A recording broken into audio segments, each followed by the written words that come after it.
Baik, bismillahirrahmanirrahim. Assalamualaikum warahmatullahi wabarakatuh. Selamat malam Bapak Ibu sekalian. Selamat bergabung kembali di webinar LKP Konsultan Indonesia periode 33. Alhamdulillahirrabbilalamin, pada malam hari ini kita telah memasuki periode ke-33. Adapun materi pertama di periode kali ini yaitu mengenai perbedaan penipuan, penggelapan, dan wan prestasi dalam kontrak PBJ pemerintah. Di sini nantinya kita akan mendengarkan pemaparan materi dari Bapak Kurniawan Ilyas selaku Kabag Hukum Setda Kota Kendari. Baik Bapak Ibu sekalian, tanpa perlu berlama-lama, langsung saja kita dengarkan pemaparan materi dari Bapak Kurniawan Ilyas. Dipersilahkan Pak. Baik, baik.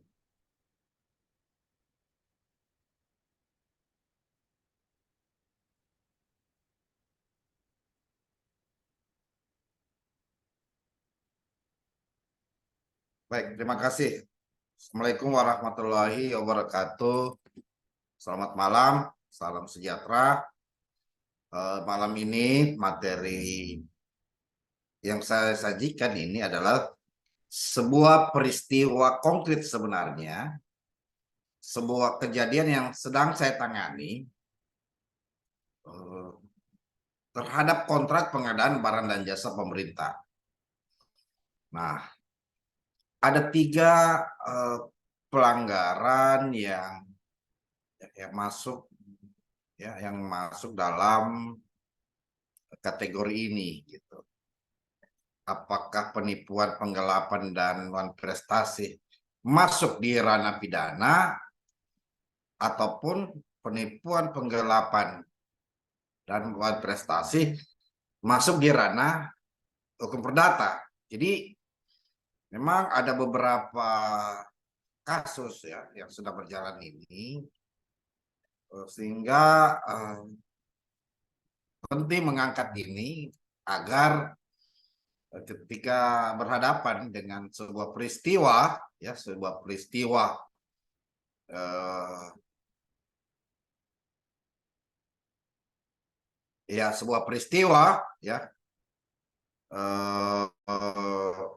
berhadapan dengan kontrak pengadaan barang dan jasa, maka kita bisa membedakan yang mana bisa pemidanaan ya, yang mana bisa perdata itu sendiri ya. Jadi sebenarnya ini sebuah kasus atau peristiwa yang saya tangani kasusnya. Jadi hal inilah yang penting saya angkat. Baik. Nah,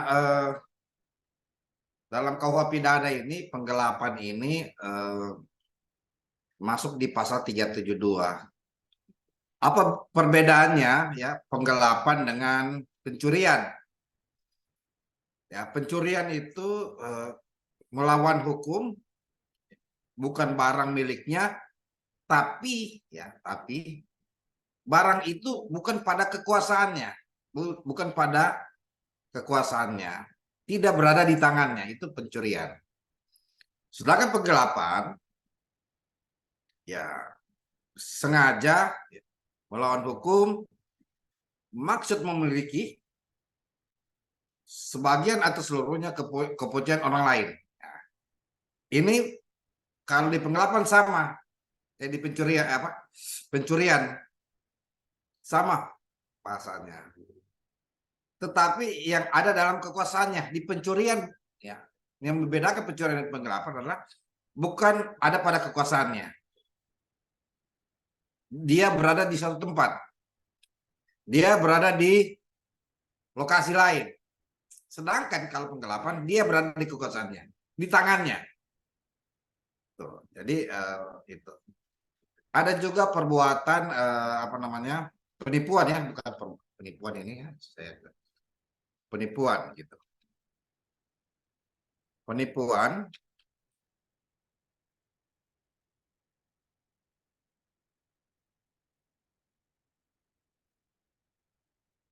Nah, di penipuan ini barang siapa saja menguntungkan diri sendiri atau orang lain.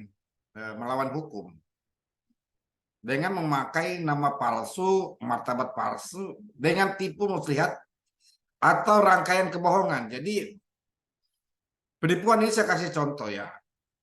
Misalnya saya bertemu kepada teman lama misalnya. Teman lama tersebut ya tahu ya, kenalan sudah lama-lama bersama sekolah misalnya. Nah, karena saya misalnya tidak memiliki uang, maka saya menghubungi teman lama ini atau berjumpa di satu tempat. Nah, saya katakan kepada teman lama ini bahwa saya ini sudah jadi pejabat, saya ini sudah jadi direktur atau kontraktor. Hendaknya dalam pekerjaan saya ini sebagai rekanan atau penyedia atau kontraktor dengan hendak meminjam uang gitu. Dan teman saya ini menggerakkan orang lain nih untuk menyangkut suatu barang misalnya, atau utang piutang, atau menghapus piutang diancam penipuan. Di dalam pinjam meminjam kepada teman saya ini misalnya, saya janji 1 bulan untuk pinjam misalnya uang 10 miliar untuk mengerjakan sebuah proyek misalnya. Tiba waktu yang 1 bulan, saya ditagih, saya tidak kasih, saya tidak balas, saya tidak gubris, saya tidak kembalikan uang tersebut.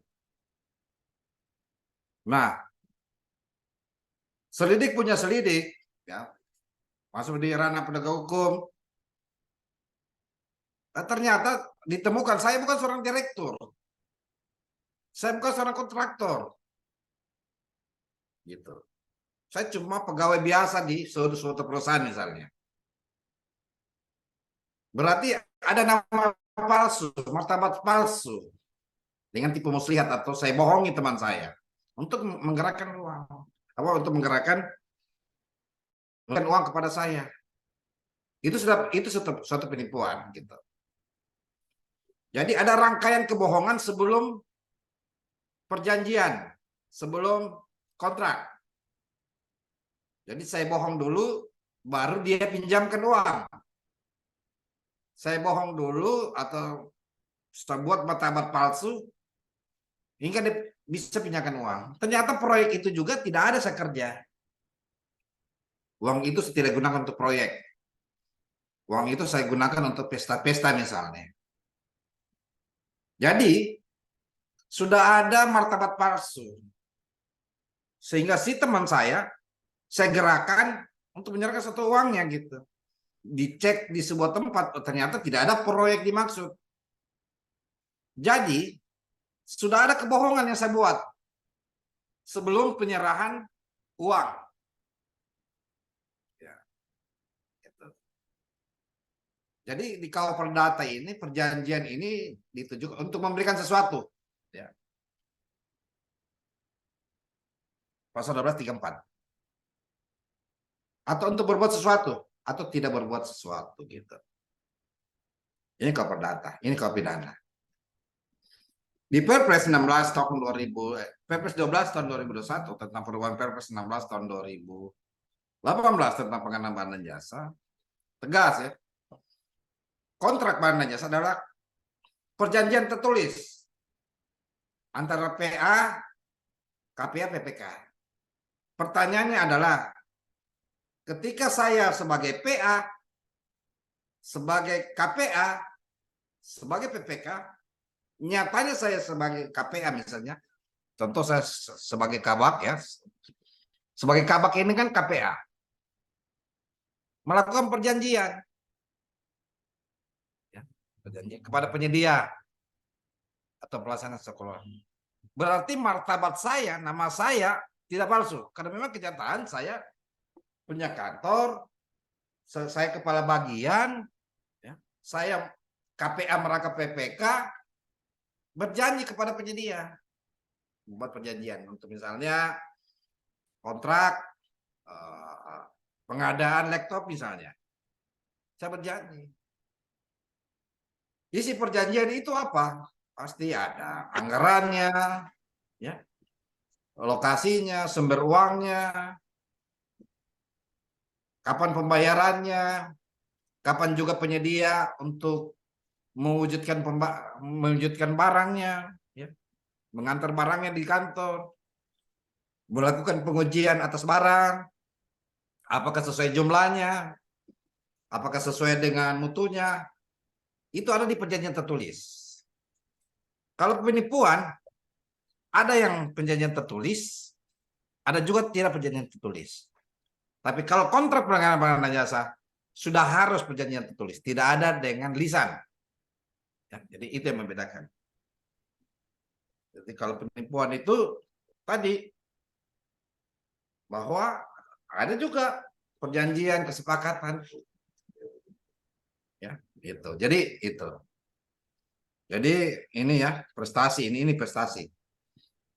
Memberikan sesuatu, tidak berbuat sesuatu, untuk berbuat sesuatu atau tidak berbuat sesuatu. Itu yang dimaknai. Beda halnya penipuan. Saya membuat martabat palsu. Ternyata saya bukan KPA misalnya.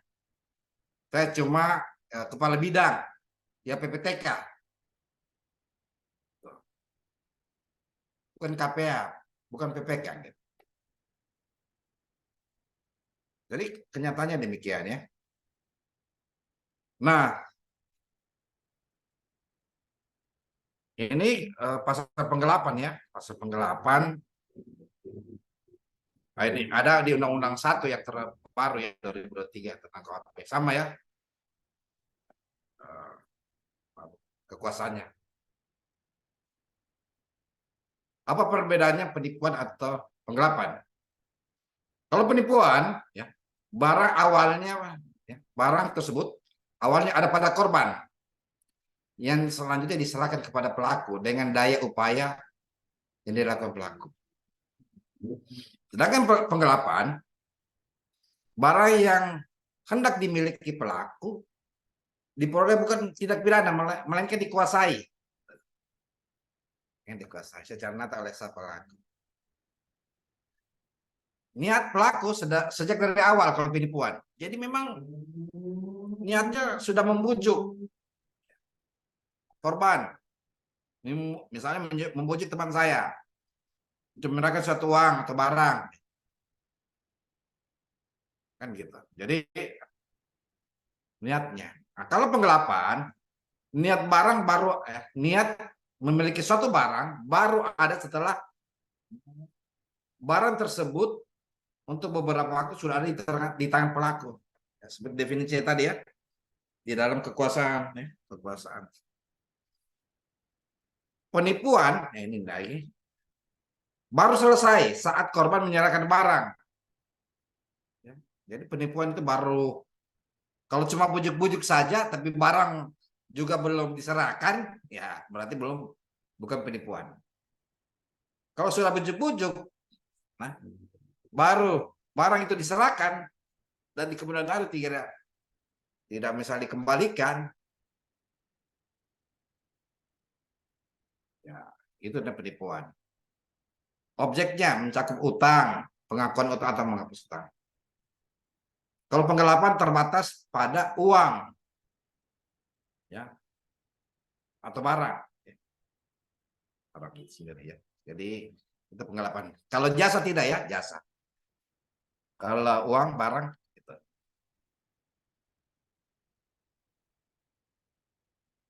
Nah, bagaimana dengan prestasi sebenarnya? Ya, prestasi. Prestasi ini terjadi 4 hal ya. Tidak memenuhi prestasi yang telah disepakati. Ini prestasi ini. Ini prestasi. Tidak memenuhi memberikan sesuatu atau berbuat sesuatu atau untuk tidak berbuat sesuatu. Memenuhi prestasi namun tidak sebagaimana mestinya atau keliru. Memenuhi prestasi dari perjanjian tapi terlambat ya, itu di kontrak itu ya, di kontrak kalau penyedia berjanji untuk menyelesaikan 3 bulan tapi terlambat, dia selesaikan bulan kelima atau bulan keempat. Ya. Melakukan yang dilarang dalam perjanjian. Misalnya kalau uang muka itu kan kalau untuk usaha kecil kan 30%. Tapi dia kasih 40%. Ketentuannya kan 30%. Sesuatu yang dilarang. Jadi perjanjian ini harus dilandasi dengan etikat baik. Tetapi dengan adanya situasi tertentu, debitur atau kontraktor, ataupun juga kreditur dalam hal ini PPK, PA, KPA, mengakibatkan tidak memenuhi prestasi. Sedangkan penipuan, memang sejak awal ya, memakai nama palsu, martabat palsu, kedudukan palsu, memakai tipu muslihat, bohong-bohong. Jadi sejak awal perjanjian dibentuk, artinya ketika saya mau meminta sebuah uang atau pinjam, saya harus berbohong dulu. Martabat saya palsu. Saya harus membuat muslihat, mengatur, dan menyusun kata-kata dengan kebohongan yang tidak sesuai dengan apa yang terjadi. Dan sejak awal dibentuk, salah satu pihak membuat kesepakatan dengan itikat buruk. Artinya apa? Memang nama palsu, martabat palsu, tipu muslihat dan rangkaian kebohongan ini kan adalah itikat buruk, menguntungkan dirinya atau orang lain. Jadi itu suatu itikat buruk dalam perjanjian. Kalau dalam pasal 1320 perdata ya tadi. Jadi sejak awal ya ada itikat buruk. Barulah berjanji.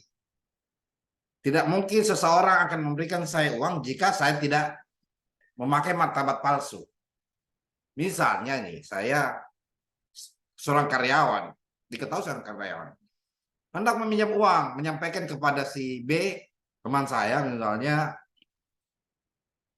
saya mengatakan bahwa saya ini karyawan, tapi ada proyek saya, 1 miliar rupiah.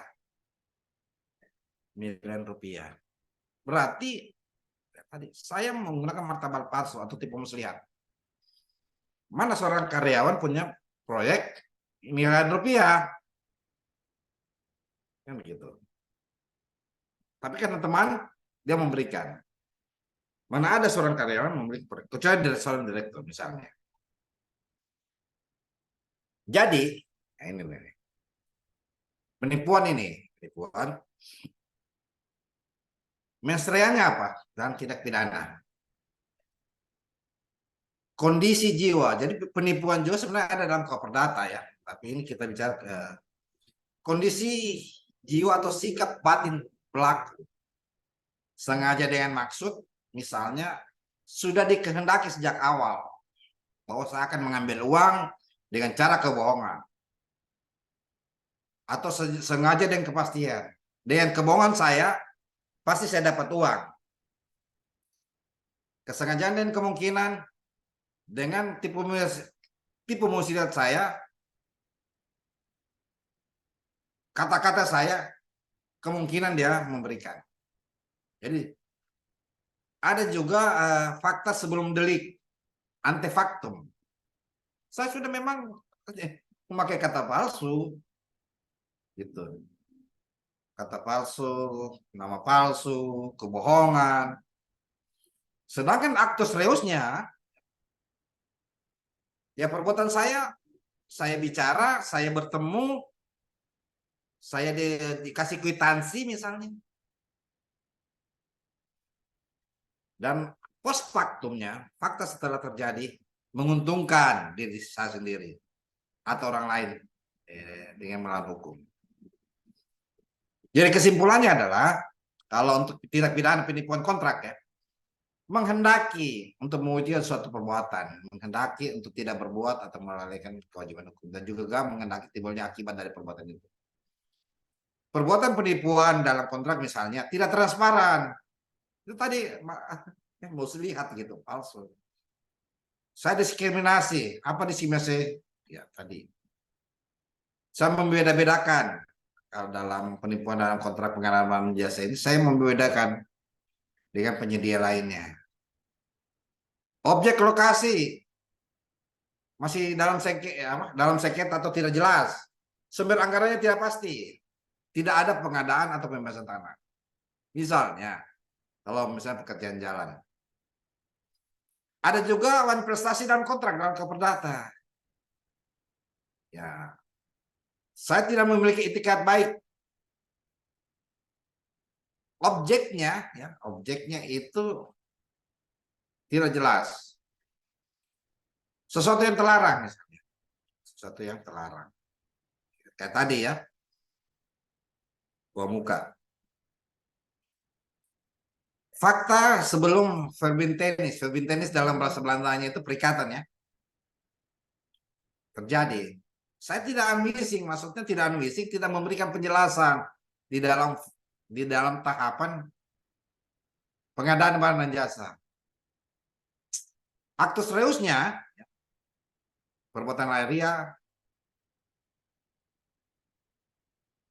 fakta setelah verbin tenis ya. Ya kayak saya putus kontrak, saya denda, saya ganti rugi daftar hitam. Gitu. Ya. Kesimpulannya adalah pekerjaan itu terlambat. Yang kedua, kekurangan mutu atau kuantitas pada saat sana terima pekerjaan. Ataupun mengundurkan diri. Jadi antara penipuan dan investasi, kalau penipuan, bagaimana kita sebelum saya pinjam uang ini, penipuan sudah ada bohong-bohong saya ini. Saya bukan PPK misalnya, saya bilang PPK, saya kontraktor, baru saya bilang kontraktor. Dengan saya mengatur misalnya suatu tempat, saya bawa teman saya misalnya di suatu tempat yang mewah supaya dia yakin bahwa saya kontraktor, menyewa mobil yang mahal supaya dia yakin bahwa saya pengusaha sukses. Saya bohongi dia. Jadi saya sudah melakukan kejahatan. Ya. Sehingga teman saya itu meminjamkan uang misalnya 10 miliar.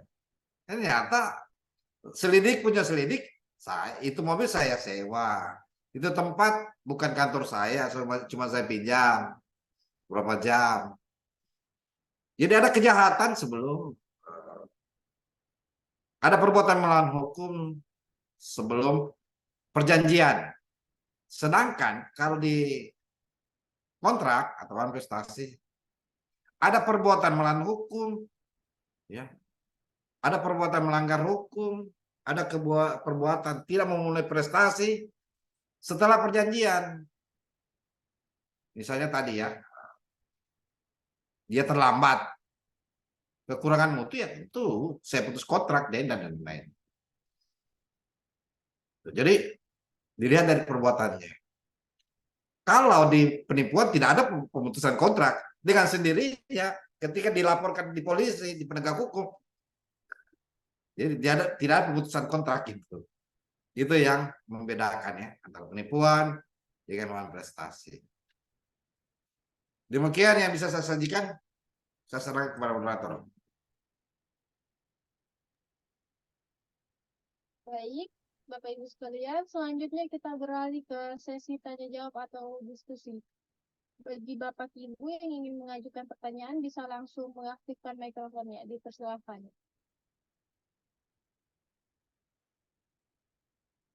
Mungkin Bapak Zakia Hayati ada yang ingin ditanyakan, Pak? Silakan.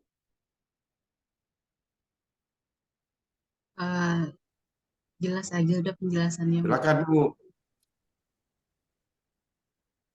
Silakan Bu Zakia. Di mana Bu Zakia ya? Di mana lokasinya? Halo, Ya, di mana lokasinya Ibu? Ah, di Tabalong, Pak. Oh, Tabanan Bali ya. Bukan, Tabalong Kalsel, Kalimantan Oh, Selatan. Kalsel. Iya, Oh, Ibu apa? PPK kah atau apa? Auditor? saya auditor, Pak. Oh, auditor. Iya. Auditor ahli muda atau media ya? Belum, masih ini, masih muda. Baru muda. Oh, muda ya. Saya dulu auditor juga. Iya. Saya lama di struktural. Memang Oh. sekarang masih ada pengumpulan angka kredit ya? Kebetulan untuk yang periode ini kan belum ada juknis pastinya nih, Pak. Jadi kita memang masih ngumpulin akte kredit, tapi kan rencananya ada konversi PAK ya, apa SKP. Tapi tetap aja kan itu menghitung SKP. angka kredit. Iya, tetap aja dikonversikan ke angka kreditnya. Tetap ngitung kok. Oh, berarti kan di si bijak itu kan eh, Ibu auditor kan?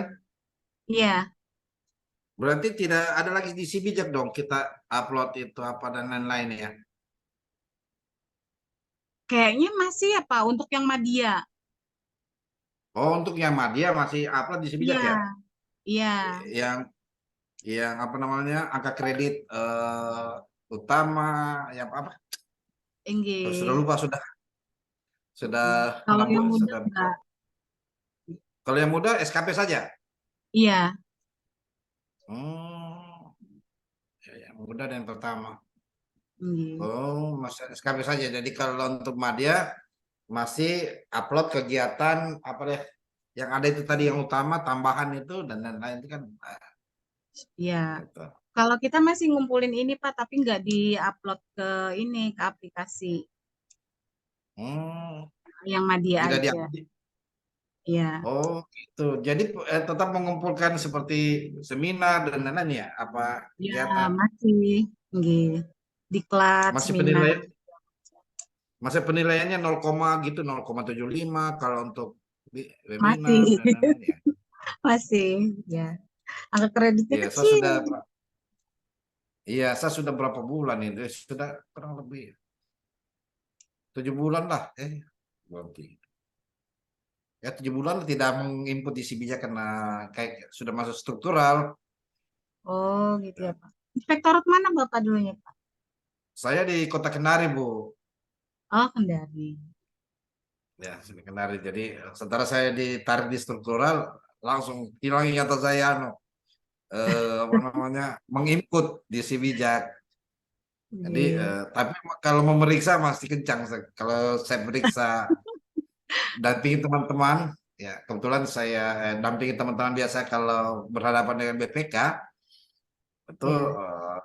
ya alhamdulillah kurang-kurang pertemuannya dan lain-lain karena memang harus Iya. sekarang gitu sih.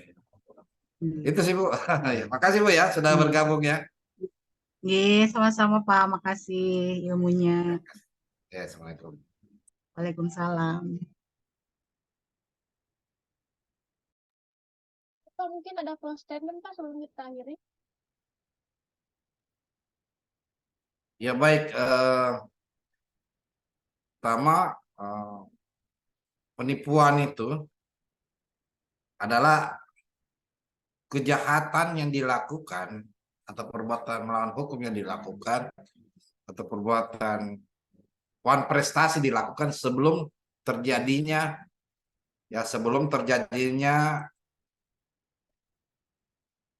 suatu perjanjian gitu. Itu kalau penipuan. Nah, kalau penggelapan barang sesuatu maksud untuk memiliki ketika barang itu sudah ada di tangan kita. Beda dengan pencurian. Sedangkan prestasi itu pelanggaran hukum terjadi setelah perjanjian ataupun tidak memenuhi prestasi setelah perjanjian. Sedangkan kalau penipuan